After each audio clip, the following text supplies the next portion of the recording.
এ ধরনের lighting logo বা colouring text কিভাবে তৈরি করে নিতে পারি আমাদের অ্যান্ড্রয়েড ফোনগুলো ব্যবহার করে।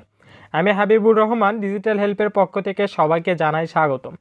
আজকে আমি খুব সহজে আপনাদের দেখাবো যে এই টেক্সট বা এই লেখাগুলোর কিভাবে আমরা ডিজাইন করে নিতে পারি অনায়াসে খুব সহজে পিকচার ল্যাব এবং আমাদের অ্যান্ড্রয়েড ফোনটির সাহায্যে। প্রথমে আমাদেরকে পিকচার ল্যাব যে অ্যাপসটি আছে সেটা ওপেন করতে হবে। পিকচার ল্যাবটি ওপেন করার পরে আমরা প্রথমে এই টেক্সটটি কেটে দেবো অথবা টেক্সটের ওপর ক্লিক দেবো। টেক্সটের উপর ক্লিক দেওয়ার পরে আমরা জাস্ট যে নামের লোগোটা তৈরি করতে চাচ্ছি বা ডিজাইনটা তৈরি করতে চাচ্ছি সে নামের প্রথম অক্ষরটা এখানে দিব। দেওয়ার পরে এভাবে আমরা টেনে একটু বড় করে নিব। জাস্ট এটা বড় করে নিব। বড় করে নেওয়ার পরে একটু স্ক্রল ডাউন করে এখান থেকে ফ্রন্ট অপশনে যাব। যাওয়ার পরে আমরা মাই ফ্রন্টে যাব। মাই ফ্রন্টে গিয়ে আপনারা ডিফল্ট একটা ফ্রন্ট নিতে পারেন অথবা যে কোনো একটা ফ্রন্ট নিলেই হবে। ফ্রন্ট নেওয়ার পরে আমরা জাস্ট কালারে একটা ক্লিক দেব।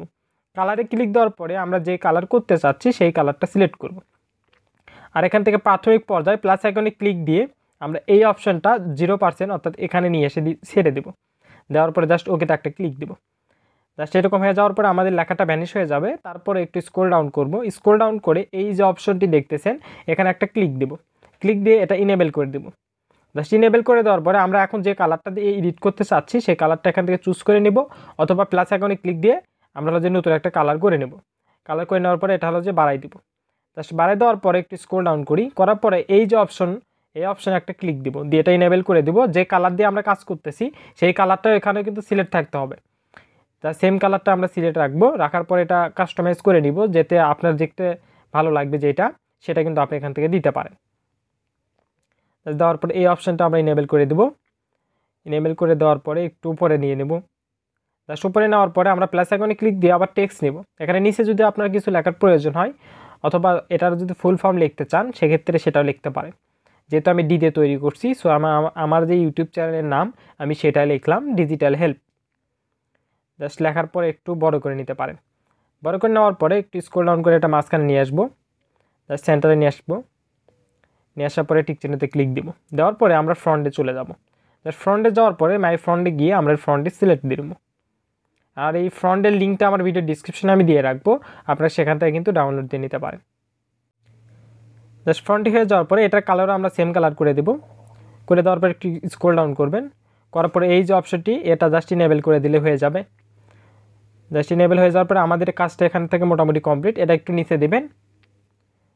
দেওয়ার পরে এখান থেকে আমরা যদি ব্যাকগ্রাউন্ড অ্যাড দিতে চাই সেক্ষেত্রে একটা শেপ নিব। শেপ নেওয়ার পরে আমরা শেপটা নিচে নিয়ে আসবো। নিয়ে আসার পরে আমরা শেপটা কিন্তু কালার দিতে পারি। কিন্তু এই শেপটা সিলেক্ট থাকা অবস্থায় কালারে গিয়ে কিন্তু আমরা যে কোনো একটা কালার দিতে পারি। আপনার যে কালারটি ভালো লাগবে আপনি কিন্তু এখান থেকে সেই কালারটি ব্যবহার করতে পারেন। জাস্ট এরকম হয়ে যাওয়ার পরে আমরা জাস্ট সবগুলো এখন মার্সেল করে নিব। সবগুলো বলতে আমরা লেখা দুইটা মার্সেল করে নিয়ে দুইটা মিলে এখন একত্র করে নেব। নেওয়ার পরে জাস্ট একটু স্ক্রল ডাউন করে এই অপশনটি ইনেবল করে দেব। দেওয়ার পরে দেখেন এটা কিন্তু লাইটিংগুলো কিন্তু চলে আসছে অলরেডি। এখান থেকে এটা কম বেশি করে নিলে কিন্তু আরও দেখতে সুন্দর হবে। কালারটা এখান থেকে যদি চেঞ্জ করার প্রয়োজন মনে করেন এখান থেকে যে কোনো কালার কিন্তু আপনি ব্যবহার করতে পারেন। জাস্ট আমাদের কাজটা এখানে কিন্তু কমপ্লিট দেখেন। এখন জাস্ট আমরা সেভ দিব। এটা একটা আমি মোটে 3টা দেখাবো আপনাদের। এটা হলো যে প্রথমটা জাস্ট সেভ দিব। জাস্ট সেখান থেকে ডিফল্টে ক্লিক দিয়ে আলট্রাতে একটা ক্লিক দিয়ে আমরা হচ্ছে সেভ টু গ্যালারিতে দিলে এটা অটোমেটিকলি আমাদের গ্যালারিতে সেভ হয়ে যাবে। জাস্ট এটা সেভ হয়ে গেল। এটা গেল একটা পজিশন। এখন আমরা যদি আরেকটা তৈরি করি সেক্ষেত্রে প্লাস আইকনে ক্লিক দিব। দেওয়ার পরে এখানে কিন্তু আমরা ব্যাকগ্রাউন্ড অ্যাড দিতে পারি। যে কোনো একটা ব্যাকগ্রাউন্ড নিতে পারেন। সেই ব্যাকগ্রাউন্ডটা যদি অ্যাড দেন তাহলে কিন্তু আমরা যেই কাজটা করলাম সেটা কিন্তু আরও অনেক সুন্দর এবং ফুটে উঠবে। জাস্ট আমি আরেকটা এরকম করে শেপ নেবেন। শেপ নেওয়ার পরে শেপটা এভাবে বাঁকায় নেবেন। নেওয়ার পরে এখানে দিয়ে দেবেন। দেওয়ার পরে একটু স্ক্রল ডাউন করে এখান থেকে কালার অপশনে গিয়ে আমরা যে কালারটি ব্যবহার করছি সেই কালারটি নিব। নেওয়ার পরে এই অপশনটা ইনেবল করে দেবেন। জাস্ট এই অপশনটা সবগুলোতে কিন্তু সেম কালার ব্যবহার করবেন তাহলে দেখতে সুন্দর হবে। জাস্ট এটার আর একটা কপি করে নেবেন। একটু স্ক্রল ডাউন করে এখান থেকে কপি করে নিয়ে এটা নিচে দিয়ে দেবেন। নিচে দেওয়ার পরে এটা 2 নম্বরটা চলে গেল। এভাবে কিন্তু আমরা দ্বিতীয়টা যেটা সেটা তৈরি করে নিতে পারবো। তারপর সেভ বাটনে ক্লিক দিয়ে আলট্রাতে ক্লিক দিয়ে আমরা সেভ টু গ্যালারিতে দিলে এটা কিন্তু অনায়াসে সেভ হয়ে যাবে এবং কিন্তু আমরা এটা ব্যবহার করতে পারবো অনায়াসে। আর আপনারা যদি ব্যক্তিগতভাবে যে কোনো ব্যাকগ্রাউন্ড অ্যাড দিতে চান সেক্ষেত্রে যে কোনো ব্যাকগ্রাউন্ড অ্যাড দিয়ে কিন্তু আপনারা কাজ করতে পারেন। এখানে তেমন কোনো অসুবিধা হবে না। আর এই ধরনের নতুন নতুন টিউটোরিয়াল পেতে হলে কিন্তু অবশ্যই আমার ইউটিউব চ্যানেলটি সাবস্ক্রাইব করতে হবে। পাশে থাকা বেল আইকন বাজিয়ে আমার সাথেই থাকতে হবে নতুন আপডেটের জন্য করে। আর পিকচার ল্যাব দিয়ে ধরনের এডিটিং আরও কীভাবে করতে হয় এ সম্পর্কে বেশ কিছু টিউটোরিয়াল আছে আমার, আপনারা চাইলে সেটা দেখে নিতে পারেন। এই যে দেখেন আমি একটা ব্যাকগ্রাউন্ড অ্যাড দিছি, অ্যাড দেওয়ার পরে কিন্তু এটা মোটামুটি দেখতে সুন্দর হচ্ছে।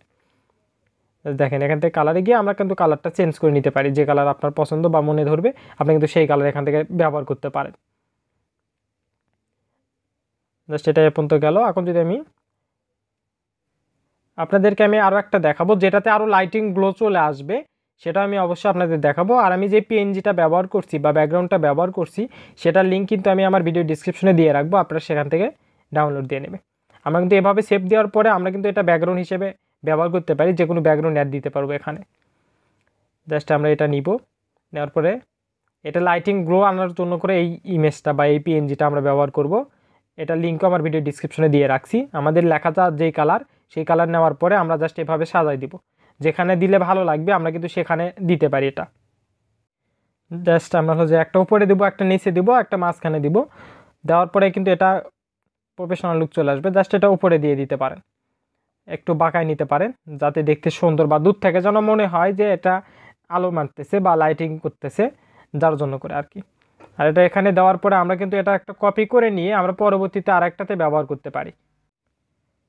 জাস্ট এভাবে আমরা কপি করে নিব। কপি করে নেওয়ার পরে আমরা এখানে ব্যবহার করতে পারি, যেখানে আপনার মূলত প্রয়োজন হবে 2টা বা 3টা বা 4টা, আপনি জাস্ট এটা চ্যাপটা করে নেওয়ার পরে আমরা কিন্তু এভাবে কিন্তু ব্যবহার করতে পারি।